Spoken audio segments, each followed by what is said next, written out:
First ಕನ್ನಡಕ್ಕೆ ಸ್ವಾಗತ. ನಾನು ಉಮರ್ ಫಾರೂಕ್.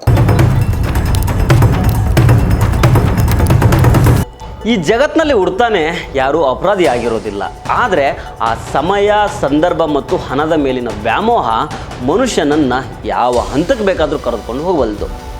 ಇವತ್ತು ನಾವು ಹೇಳೋದಿಕೊಟ್ಟಿರೋದು ಅಂತಿಂಥ ಕಥೆಯಲ್ಲ, ಇಡೀ ದೇಶವನ್ನೇ ಬೆಚ್ಚಿ ಬೀಳಿಸಿದ ಭಕ್ತಿ ಮತ್ತು ನಂಬಿಕೆಯನ್ನು ಬಂಡವಾಳ ಮಾಡಿಕೊಂಡ ಸೀರಿಯಲ್ ಕಿಲ್ಲರ್ ಮಹಿಳೆಯ ರಕ್ತಸಿಕ್ತ ಇತಿಹಾಸ. ಆಕೆ ಹೆಸರು ಸೈನೈಡ್ ಮಲ್ಲಿಕಾ. ಈ ಕಥೆ ಶುರುವಾಗೋದು 2007 ಡಿಸೆಂಬರ್ 10ನೇ ತಾರೀಕು. ತುಮಕೂರಿನ ಪುಣ್ಯಕ್ಷೇತ್ರ ಸಿದ್ಧಗಂಗಾ ಮಠದಲ್ಲಿ ಒಬ್ಬ ಮಹಿಳೆಯ ಶವ ಪತ್ತೆ ಆಗುತ್ತೆ. ಅವಳ ಹೆಸರು ಯಶೋದಮ್ಮ ಅಂತ. ಬೆಂಗಳೂರಿನ ಕಗ್ಲಿಪುರದ ಈಕೆ ಮಗ ಮತ್ತು ಸೊಸೆಯ ಜೊತೆಗಿನ ಕಿರಿಕಿರಿಯಿಂದ ಬೇಸತ್ತು ಮನೆ ಬಿಟ್ಟು ದೇವಸ್ಥಾನವನ್ನೇ ನಂಬಿ ಬದುಕ್ತಾ ಇದ್ಲು. ಆದರೆ ಕಗ್ಲಿಪುರದಲ್ಲಿದ್ದ ಮಹಿಳೆ ತುಮಕೂರಿನಲ್ಲಿ ಹೆಣವಾಗಿ ಬಿದ್ದಿದ್ದು ಹೇಗೆ? ಪೊಲೀಸರಿಗೆ ಮೊದಲು ಇದೊಂದು ಸಾಮಾನ್ಯ ಸಾವು ಅಂತ ಅಂದ್ಕೊಂಡಿದ್ರು. ಆದರೆ ಪೋಸ್ಟ್ಮಾರ್ಟಮ್ ರಿಪೋರ್ಟ್ ಬಂದಾಗ ಎಲ್ಲರೂ ಶಾಕ್ ಆಗ್ತಾರೆ. ಯಶೋದಮ್ಮನ ಸಾವಿಗೆ ಕಾರಣ ಹಲ್ಲೆಯಲ್ಲ, ಬದಲಿಗೆ ಆಕೆಯ ಹೊಟ್ಟೆ ಸೇರಿದ್ದ ಭೀಕರ ಸೈನೈಡ್ ವಿಷ.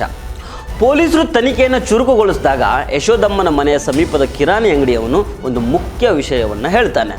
ಯಶೋದಮ್ಮ ಸಾಯೋದಕ್ಕೂ 3 ದಿನ ಮೊದಲು ನಮ್ಮ ಫೋನ್ ಬೂತ್ಗೆ ಒಂದು ಮಹಿಳೆಯ ಕಾಲ್ ಬಂದಿತ್ತು ಅಂತ.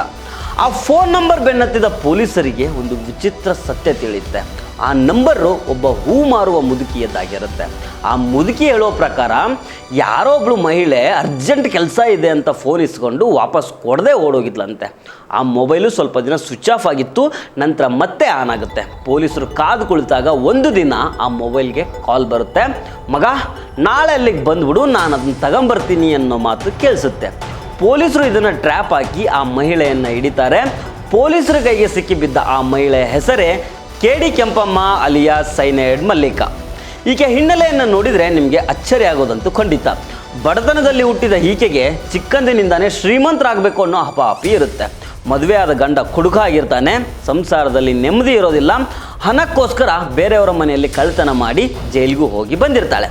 ಸಮಾಜದಿಂದ ಬಹಿಷ್ಕಾರಕ್ಕೆ ಒಳಗಾದ ಮೇಲೆ ಈಕೆ ಹಾಕಿದ್ದೇ ಒಂದು ಮಾಸ್ಟರ್ ಪ್ಲಾನ್. ಈ ಮಲ್ಲಿಕಾ ದೇವಸ್ಥಾನಗಳನ್ನು ತನ್ನ ಅಡ್ಡ ಮಾಡ್ಕೊಂಡ್ಬಿಟ್ಟಿರ್ತಾಳೆ. ದೇವಸ್ಥಾನಕ್ಕೆ ಬರೋ ಶ್ರೀಮಂತ ಮಹಿಳೆಯರನ್ನು, ಅದರಲ್ಲೂ ಕಷ್ಟದಲ್ಲಿರುವವರನ್ನು ಹುಡುಕಿ ತುಂಬ ಸಾಫ್ಟಾಗಿ ನೈಸಾಗಿ ಮಾತಾಡಿಸಿ ನಂಬಿಸ್ತಾ ಇದ್ಲು. ನಿಮ್ಮ ಕಷ್ಟಗಳನ್ನೆಲ್ಲ ದೂರ ಮಾಡಬೇಕು ಅಂದರೆ ಒಂದು ಲಕ್ಷ್ಮೀ ಮಂಡಲ ಪೂಜೆ ಮಾಡಿಸ್ಬೇಕು ಅಂತ ನಂಬಿಸಿ ಅವರನ್ನು ಊರ ಹೊರಗಿನ ನಿರ್ಜನ ದೇವಸ್ಥಾನಗಳಿಗೆ ಕರ್ಕೊಂಡು ಹೋಗ್ತಾ ಇದ್ಲು. ಪೂಜೆಗೆ ಬರೋ ಮಹಿಳೆಯರು ಆ ಮಲ್ಲಿಕಾ ಹೇಳ್ದಂಗೆ ಮೈ ತುಂಬ ಒಡವೆ ಹಾಕ್ಕೊಂಡು ಬರ್ತಾ ಇದ್ರು. ಪೂಜೆಯ ಕೊನೆಯಲ್ಲಿ ಕಣ್ಣು ಮುಚ್ಚಿ ಪ್ರಾರ್ಥನೆ ಮಾಡಿ ಈ ತೀರ್ಥ ಕುಡೀರಿ ಅಂತ ಒಂದು ತೀರ್ಥವನ್ನು ಕೊಟ್ಬಿಡ್ತಾ ಇದ್ಲು. ಆ ತೀರ್ಥದಲ್ಲಿ ಇರ್ತಾ ಇದ್ದದ್ದು ಮಾರಕ ಸೈನೈಡ್. ಮಹಿಳೆಯರು ಪ್ರಾಣ ಬಿಡ್ತಾ ಇದ್ದಂಗೆ ಅವ್ರ ಮೈ ಮೇಲಿದ್ದ ಬಂಗಾರವನ್ನು ದೋಚಿಕೊಂಡು ಮಲ್ಲಿಕಾ ಪರಾರಿಯಾಗ್ತಾ ಇದ್ಲು. ಪೊಲೀಸರು ಈಕೆಯನ್ನು ಅರೆಸ್ಟ್ ಮಾಡಿದಾಗ ಆಕೆಯ ಬ್ಯಾಗ್ನಲ್ಲಿ ಒಂದು ಸೈನೈಡ್ ಬಾಟ್ಲಿ ಸಿಗುತ್ತೆ. ಅದರಲ್ಲಿ ಸುಮಾರು 200,000 ಜನರನ್ನು ಸಾಯಿಸುವಷ್ಟು ಸೈನೈಡ್ ವಿಷ ಇರುತ್ತೆ. ವಿಚಾರಣೆಯಲ್ಲಿ ಆಕೆ ಬರೋಬ್ಬರಿ 6 ಮಹಿಳೆಯರನ್ನು ಇದೇ ರೀತಿ ಕೊಲೆ ಮಾಡಿರೋದಾಗಿ ಬಾಯ್ಬಿಡ್ತಾಳೆ. ಭಾರತದ ಕ್ರಿಮಿನಲ್ ಇತಿಹಾಸದಲ್ಲೇ ಅತ್ಯಂತ ಕ್ರೂರ ಮಹಿಳಾ ಸೀರಿಯಲ್ ಕಿಲ್ಲರ್ ಆಗಿ ಈಕೆ ಗುರುತಿಸ್ಕೊಳ್ತಾಳೆ. ಕೊನೆಯದಾಗಿ ಒಂದು ಮಾತೇನೆಂದರೆ, ಪರಿಚಯ ಇಲ್ಲದೆ ಇರೋರನ್ನು ಅತಿಯಾಗಿ ನಂಬೋದು ಮತ್ತು ಅತಿ ಆಸೆಗೆ ಬೀಳೋದು ಅದೆಂಥ ಅಪಾಯಕ್ಕೆ ದೂಡ್ತದೆ ಅನ್ನೋದಕ್ಕೆ ಈ ಸೈನೈಡ್ ಮಲ್ಲಿಕಾಳ ಕಥೆಯೇ ಸಾಕ್ಷಿ. ಈ ವಿಡಿಯೋ ನಿಮಗೆ ಇಷ್ಟ ಆಗಿದ್ದರೆ ಲೈಕ್ ಮಾಡಿ, ಶೇರ್ ಮಾಡಿ ಮತ್ತು ಇಂತಹ ಮತ್ತಷ್ಟು ರೋಚಕ ಕಥೆಗಳಿಗಾಗಿ ನಮ್ಮ ಚಾನಲನ್ನು ಸಬ್ಸ್ಕ್ರೈಬ್ ಮಾಡೋದನ್ನು ಮರಿಬೇಡಿ. ನಮಸ್ಕಾರ.